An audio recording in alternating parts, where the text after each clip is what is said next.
Assalamu alaikum. Welcome to another video tutorial for grade 7 bio.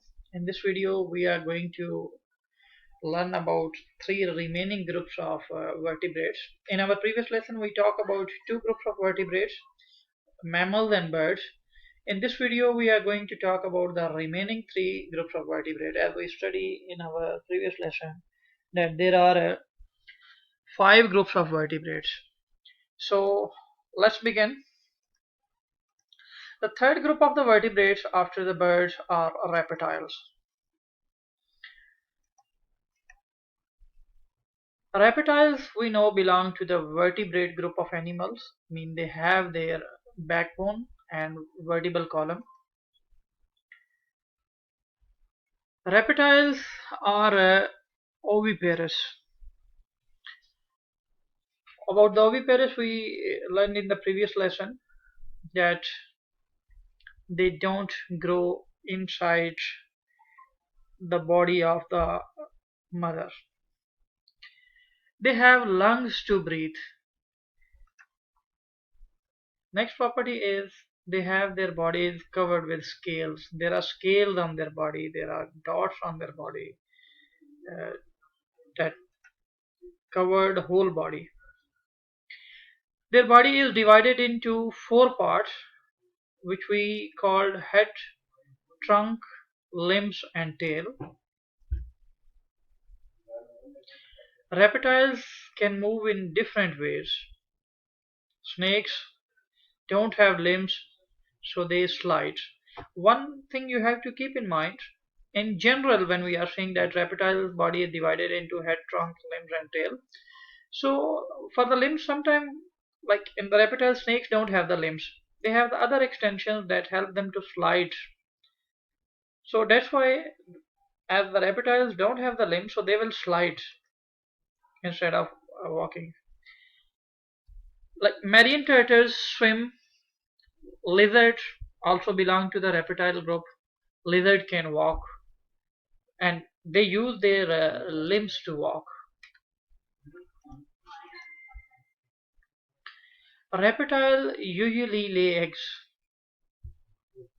and they belong to the cold-blooded class of animals. Cold-blooded means they have the ability to change their temperature according to the environment. They don't have a fixed body temperature. They keep it changing with the environment. Here are the examples of the reptiles you can see, like snake don't have limbs, so will slide. Alligator have limbs. Lizard have limbs, and here you can see those scales are on their body. Also, crocodile have scales on their body. Turtle have scales on their body.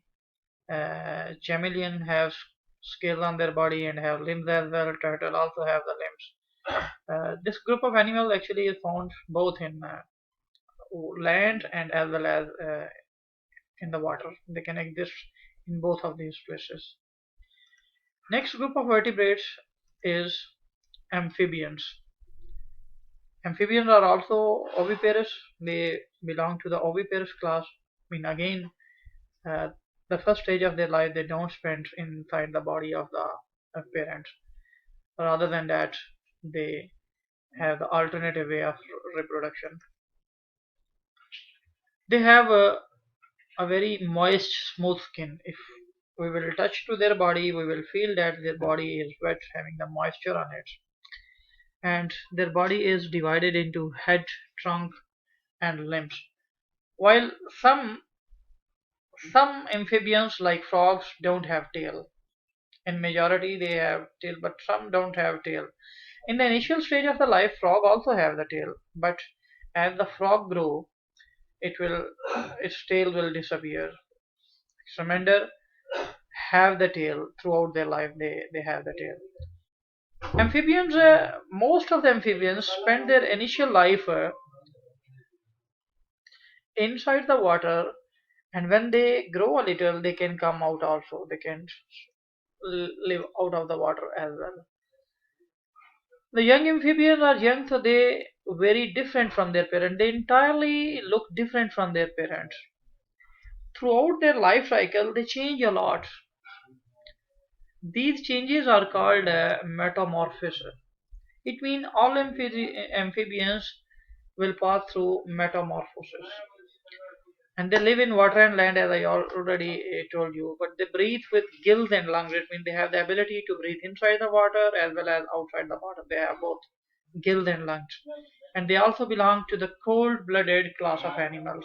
Cold-blooded class of animals mean they can change the body temperature with the environment. When the environment temperature will change, so they also have the ability to change the body temperature. Here are the examples of amphibians group like frog, toad. Toad is also from the family of the frog. Tadpole, salamander, uh, different category of the frogs. Toad, salamander, tree frog, newt. Here you can see some are having the tail, some don't have the tail.